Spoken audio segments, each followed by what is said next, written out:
Hello, everyone. Wait 1 second, let me fix this camera. Okay. Hello, everyone. It's Makeda, Voletta, also known as the Body Scientist. I hope you all are doing well today. And in case you are unfamiliar with me, I have a background in exercise and sports science and nutrition science. Um, And I have been working as a strength and conditioning coach, exercise physiologist, nutritionist since 2003. And I have clients with all sorts of health issues and complications. And my approach to health in the body is holistic. Okay, so whether it comes to nutrition or fitness, my approach is a holistic approach. And so today I want to talk about who is really the most susceptible to getting morbidly ill from COVID and passing from it, okay? So I did a video, I think yesterday, about why so many young people, so many young, healthy, I have to put this in quotes, young, healthy people are passing away. So check that video out as well. So I'm going to go through, where's my list? Five major things, okay? And the one overall umbrella that encompasses all of it is malnutrition. Malnutrition is a huge problem on the planet, period, okay?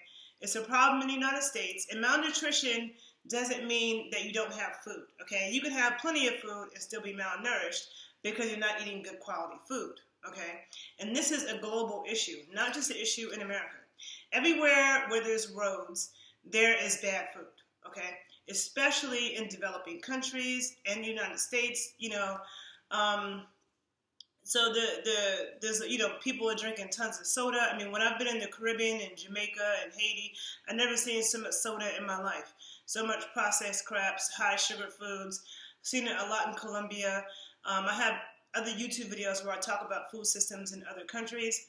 Please check them out, and I'll post some of the links below on this YouTube video, because right now I'm doing this live on IG, and then I will also post this video on my YouTube page, The Body Scientist 81, and on that page I will post links below for you to check out so you can further do your own research, okay? But so when you have, and you people who follow my work, you hear me talk about these things all the time. So malnutrition, not enough, low levels of vitamin D. Vitamin D is an international pandemic. Okay, there are serious vitamin D deficiencies all over the globe, even in places where there's a lot of sun. You can go to India and Africa, a lot of the Caribbean and South America. They have a lot of sun, but they wear too much clothes. Okay, if you're all covered up, the Middle East, all those countries, you're all covered up, you're not going to get enough sun. You're not going to get enough sun in your skin to produce vitamin D. And then the darker your skin is, the more sunlight you need to make vitamin D, and the slower you make it, okay? Other than the sun, there are also food sources like liver and stuff like that. But a lot of people don't eat liver anymore. A lot of people move away from traditional foods. And then traditional ways, like being mostly naked in the sun, okay, during the hottest part of the day. So much of the world is inside all day long. They're in their office. They're trying to avoid the sun, or they're outside with too much clothes, or they're outside at the wrong time.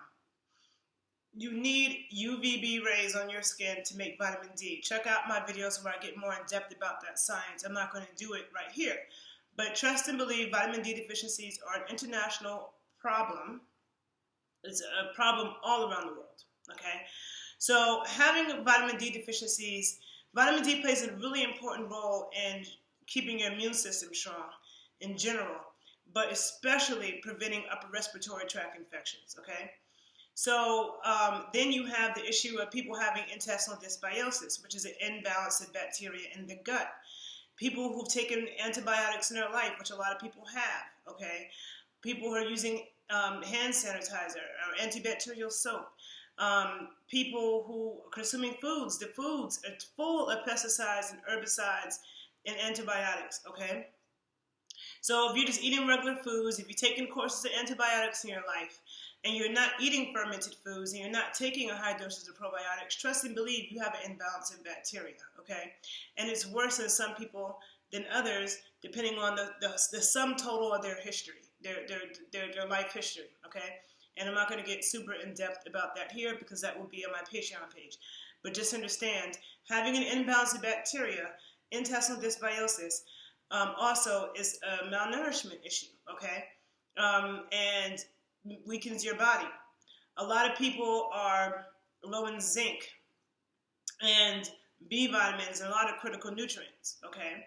So, because the other health problems that I'm about to talk about are all also linked to malnutrition, okay?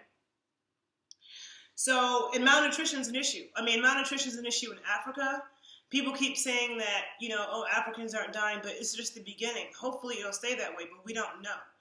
Because there's also a lot of viruses and health issues within Africa. And depending on where you're talking about in Africa, there's a lot of processed foods too. And people moving away from their traditional foods. It depends. Africa's a huge continent. It depends on where you're talking about, right?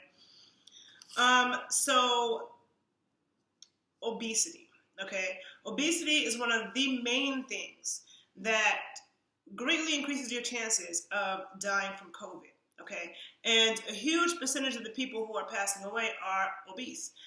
Not everybody. I've seen people who are not obese, but almost, you know, a huge percentage, I feel like 75% of the people that they show that pass away from this is obese, okay? And I first got hip to this from, this is a surgeon, and I'll post one of his videos below. I'm just writing notes so I don't forget. So yeah, this is board certified weight loss surgeon who I follow, Dr. Vong. I wouldn't take his nutrition advice, right?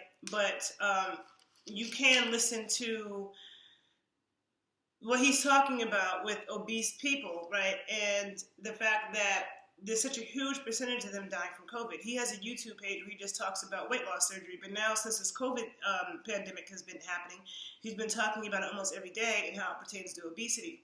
And so I kept hearing him say that. And then when I would ask my friends who are ER doctors and ICU doctors and nurses in New York, you know, what they were seeing, they did tell me that a lot of the people that were dying were overweight. Not all of them, but a lot of them were obese or overweight, like a lot of body fat. And people who are overweight have a way higher requirement for vitamin D.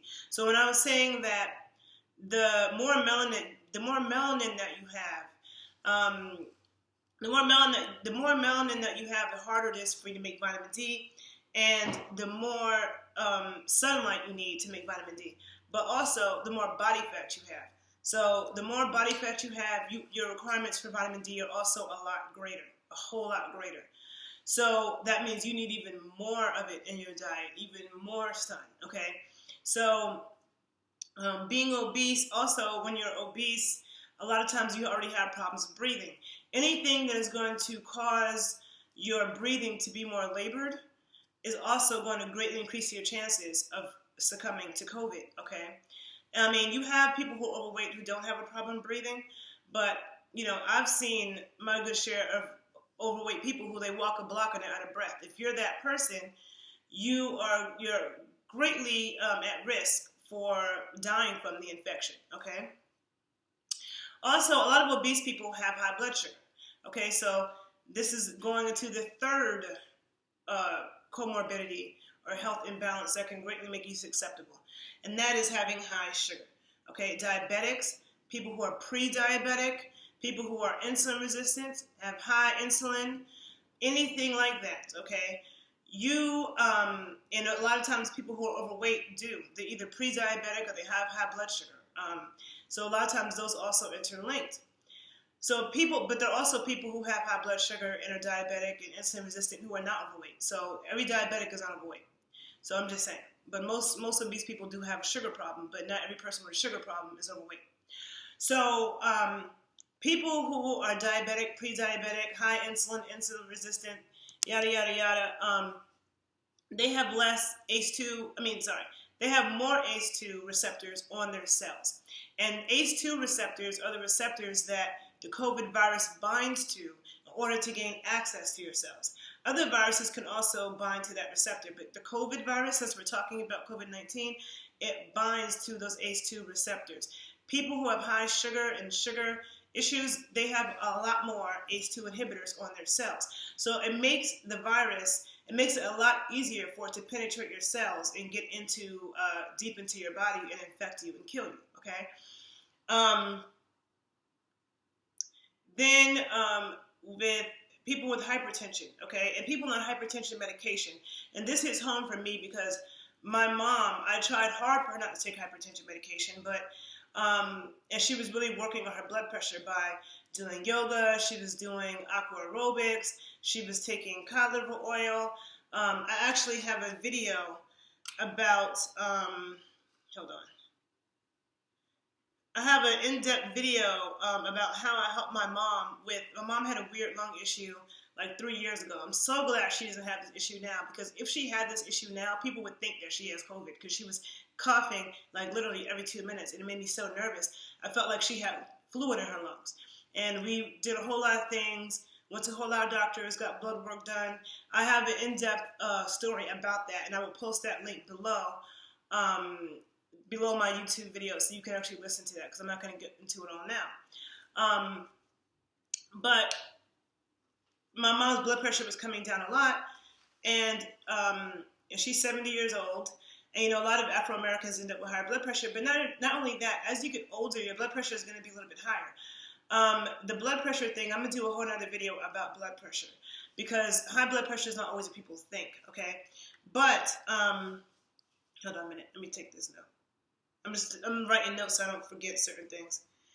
But the cardiologist eventually, you know, got my mom to take the medications. For a long time, my mom wasn't doing it. And I was always at the doctor with her. But the one time that I didn't go, the doctor kind of convinced her. So now my mom's on hypertension medication, which I want her to get off of. But since this COVID thing has happened, I've also learned that people who are on hypertension medication, okay, not just having hypertension, but if you're on hypertension medication, you're really susceptible to getting very sick from this virus, okay? So people with hypertension, be very careful. People with hypertension medication, be even more careful. And people on hypertension medication, I suggest you do the very best you can to get off of it, okay? And of course, there are dietary and exercise things that need to be done. And this is my area of expertise as an exercise physiologist, giving people exercise prescriptions, because not all exercise is good exercise. Somebody can say, look, we all know exercising is good, but depending on what's going on with your body, certain kinds of exercise could be detrimental, okay? So not all exercise is good exercise. Hold on a minute, I'm writing another note. Okay.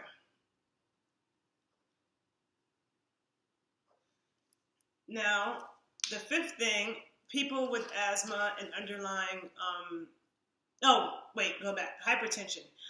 Hypertension is also critically linked to vitamin D deficiencies, okay? And I will put tons of references below so you can do your own research if you don't believe me. So people who are hypertensive are often critically low in vitamin D, and they're often seriously dehydrated, okay? So people always tell people with hypertension, eat less salt. No, they don't need to really worry about eating less salt. They need more potassium. They're chronically dehydrated, okay? So that's another issue. And then when you have hypertension, your body just has to work so much harder. So if you have, you know, stress on you, it makes it harder for your body to be able to fight something. But again, that's another thing that's linked to vitamin D deficiencies is hypertension, right? Then asthma and lung issues, which is another thing that's super common. A lot of people have asthma and other underlying respiratory issues.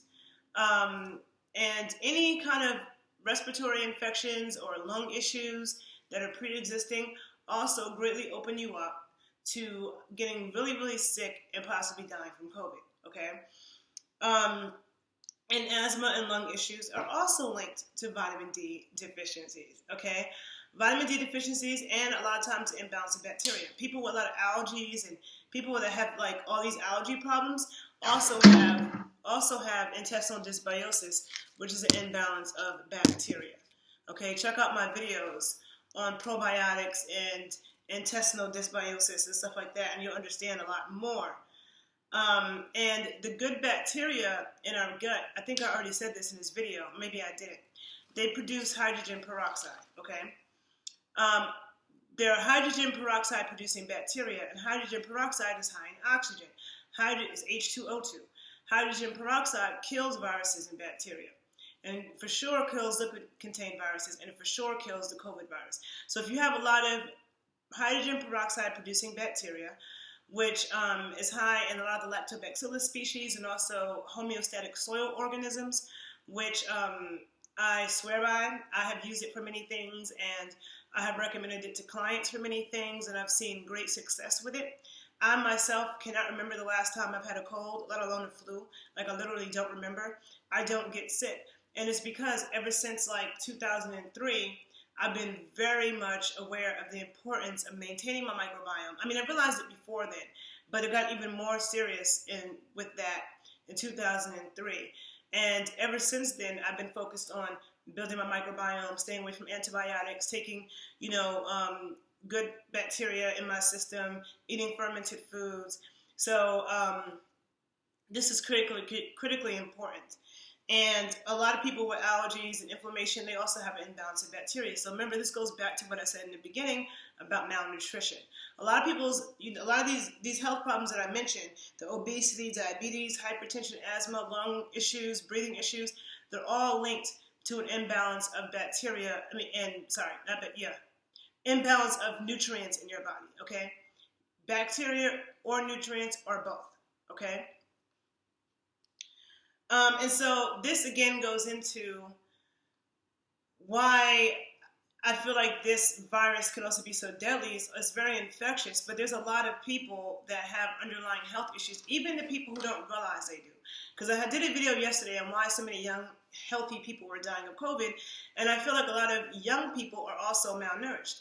A lot of young people didn't grow up eating traditional foods. They didn't eat organ meats. They grew up on low-fat milk, soy milk, almond milk, cereal, skinless, boneless, fatless chicken breast, consuming all this salad and non-traditional foods. And so there are a lot of young people also who have serious imbalances of bacteria and nutritional deficiencies.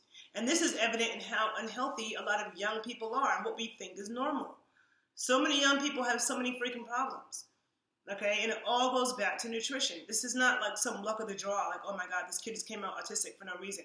This kid came out with ADHD for no reason. This kid came out with all these defects out of nowhere because of genetics. No, it's because of malnourishment. Okay, most people have no clue about what a healthy diet is, what nutrients they need, what are the best foods to get it from. Most people have no idea. And a lot of it, too, is because of misinformation. There are people out there who want to know and try to find out the information, but a lot of the information that you're getting is wrong. Okay? And this is why I'm so into educating people, my clients, my audience, and also giving you references so you can go look and do your own research. It's always important to do research from good sources and use your critical thinking skills, okay? Oh, thank you. I'm glad that some people appreciate these videos. I don't get nearly as much views on these nerdy health and nutrition videos, but I know it helps somebody. So anybody who's watching these videos and you're learning something, please like it, please subscribe to my page, please share the videos, okay? So yeah, I mean, then you have a lot of young people now who think that being a vegan is a good idea, and those of you who follow me, you know how I feel about vegan vegetarian. I have never been down with that. I've done tons of research when it comes to that. Ever since 2003, when I went into graduate school, and I would read all these studies and analyze them. A lot of people quote studies they've never read. And from my research, epidemiological, anthropological, archaeological, biological, historical, physiological, nutritional, whatever angle you want to look at, I've looked at them all. Spiritual, I see no reason or no valid reasons at all to become a vegan. I really think it's eating disorder. But when you do that, because there's so many nutrients that are high in animal foods, zinc. Everybody's talking about how zinc helps with preventing, keeping the immune system really strong. Zinc is high in animal foods.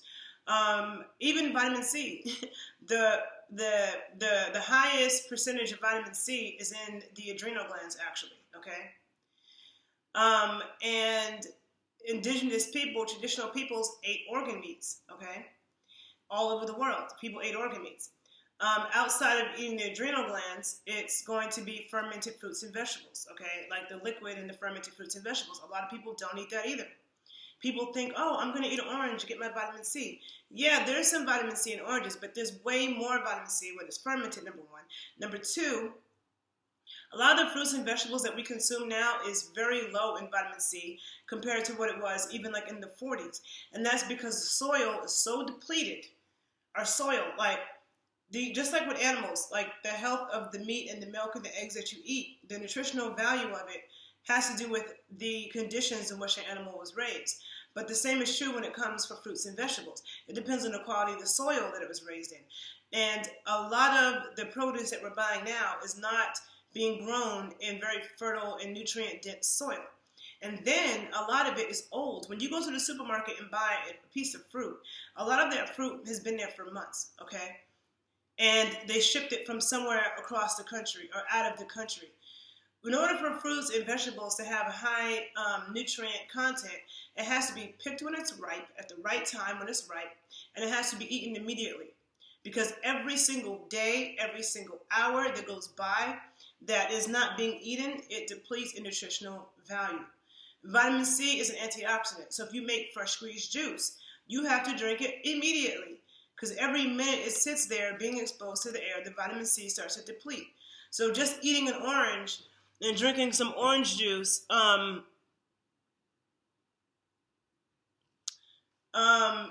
drinking some orange juice is usually not enough to get vitamin C, okay? Then we have vitamin D and vitamin A. A lot of people are very low in both of those vitamins, okay? Check out my other videos where I get into that. So that's a lot of people. So there are a lot of people who may not have a diagnosed health problem, but you still have serious nutritional deficiencies. And doctors don't even realize what role that plays in your health because they don't study nutrition science. When you study nutrition science, nutritional biochemistry, you learn about that. What happens to your body if you have too much iron, too little iron? What happens to your body if you have way too much vitamin A or too little vitamin A? What happens if you have way too much of a certain B vitamin? Like every single nutrient has toxicity symptoms and deficiency symptoms. Doctors do not learn this, so they don't even understand that. And then you have doctors giving prescriptions for zinc and prescriptions for vitamin D. Like, why would you go to a doctor for nutritional prescriptions? Okay. And I don't even think you should take a prescription of vitamin D. You need to get real sources of it. And that's what I talk about in other videos. Now, somebody asked me about farmers markets in Chicago versus New York. So even though I've lived in Chicago for 3 years, okay, and I haven't gone to a farmer's market yet. It's a shame, right? I go to this Amish family farm market. It's a store, like an actual storefront. It's called Amish Family Farms, and it's in Ukrainian village in Chicago. It's owned by Russians, okay? They get the food from the Amish. They do business with the Amish. And so they have a lot of farm foods. And so I go there because they're open 7 days a week. But Chicago does have farmers markets. There's one in my neighborhood that I have not gone to yet because I was always in and out of town, and it would be early on Sunday, and I never made it. So that's something I plan on doing this year for sure, is exploring more Chicago farmers markets. I know Chicago has farmers markets, but I'm not sure if they're as good as New York. I would assume so, but I can't say for sure because I haven't been there. New York does have a lot of good farmers markets. A lot of cities do. I lived in Atlanta. There were great farmers markets. There's a lot of cities. Philly, you can find a lot of, even though Philly can be kind of run down, okay, no offense, Philly, but you can find good food in Philadelphia and Pennsylvania. A lot of it's from the Amish. So, California, of course, has great farmers markets. So there are a lot of cities that do have great farmers markets, but I haven't been to them in all cities. Like, I haven't been to them in New Orleans, and I feel like in New Orleans they don't really have animal foods. I think it's just plant foods. A good farmers market will also have good quality meats, good quality dairy, good quality cheeses, not just produce, okay? There's a book that everybody should read called Real Food by Nina Plank. She's a journalist, but she started the farmers markets in D.C. And she talks about, there's a lot of good farmers market information and just nutrition information in that book, and her breaking down the propaganda and the studies and how this all came to be. So that's a very good book that I recommend. So yeah, so given the health issues that I just listed that make people super susceptible, it's no wonder that you have a lot of Afro-Americans who are passing. Because Afro-Americans, are high in all those things I mentioned: asthma, diabetes, high blood sugar, obesity, hypertension, chronic vitamin D deficiencies. But it's not just black people. There's a lot of other people. Every group of people in America is dealing with that, but black people probably on the highest percentage. And I think indigenous people too. Okay, I think Native people too. Almost everything that's high in the Afro-American community is also high on Native American reservations and amongst Native Americans. I have a dear friend and client in New York City he's a New York Italian, and he was a cop on 9/11. And I started working with him when I was fresh out of college in 2003, 2004. And I remember when I started working with him When I started working with him back then, he was afraid that he was going to die because he had post 9/11 respiratory issues. A lot of the first responders on 9/11 ended up really sick and died, okay? And for years, he would think that he was going to die because he had so many friends who were cops on 9/11, who were first responders, who were there, who moved out of the city after 9/11, and they all died. They all had these mysterious diseases, and they died. And I remember working with a few people in New York at that time, even young people who had post 9/11 weird health issues, okay? And so Joe is his name. When this COVID thing happened, I eventually reached out to him. I immediately reached out to him because he also goes between New York and Florida a lot. And I knew that he had a mom in a home that he takes care of. So I reached out to him. He told me he was terrified, because he is diabetic. So this is a New York Italian. He's diabetic. He's a little bit overweight, even though he's been losing weight. I've been on him over all these years. We've worked together on and off. So he's not as overweight as he used to be. But he was, had high blood sugar and diabetes. And with my clients, when I work with my clients, I do exercise and nutrition. But some people are more resistant to certain things. So there are people that I train, and I have to really fight with them about the food that they're eating. A lot of people are stuck in their ways. They don't think that it's that big of a deal. So Joe, I've been on him for years, and the people that I care about, I'm on them even more. I don't care if they get annoyed by me. I don't care. So Joe and I have been like that for years. So when I spoke to him, he told me he was terrified. He didn't want to leave the house. I sent him a lot of information. And he was so stuck on getting this hydrochloroquine and, talking about, how it wasn't being given out and talking about drugs. And I'm telling him, Joe, you need broth.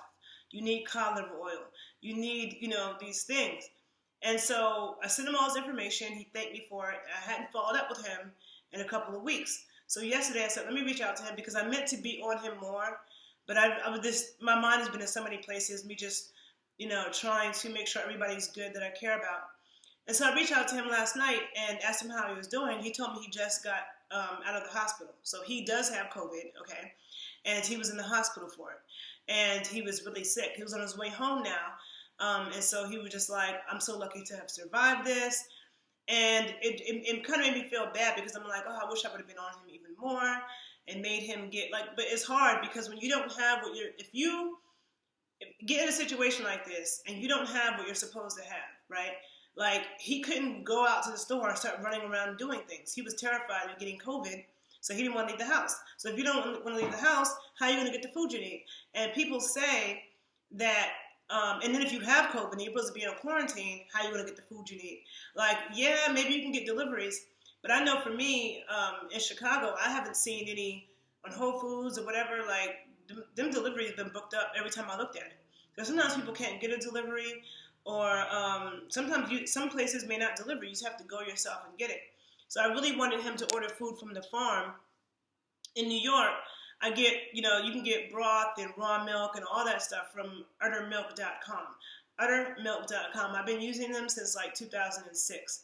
And they will deliver all kinds of grass-fed meats. They got organ meats, they got broths, they got raw dairy, they got eggs, all the stuff from the farm. And they deliver to all the boroughs. And so I was trying to get him to like place an order so he didn't have to leave the house. So when I found it out yesterday, I kind of felt bad that I didn't stay on him about that. But he's a New York Italian, but yet, he got out and he's better. But it's not just black people who are dying, of course, but all of the people have usually one of these things I'm mentioning, or you have people who are supposed to be young and healthy, and they're just malnourished, because a lot of today's parents think that a low-fat diet is good, and pediatricians are telling parents to, give their kids a low-cholesterol diet, a low-fat diet, put them on cholesterol meds, give them antibiotics for every damn thing, okay? So there are a lot of young people who, just because you look healthy, and just because you don't have a diagnosed health problem, does not mean that you're healthy, okay? So I hope this video was helpful to people. So it's Udder Milk, UDDER milk, MILK, okay? Udder like the udders.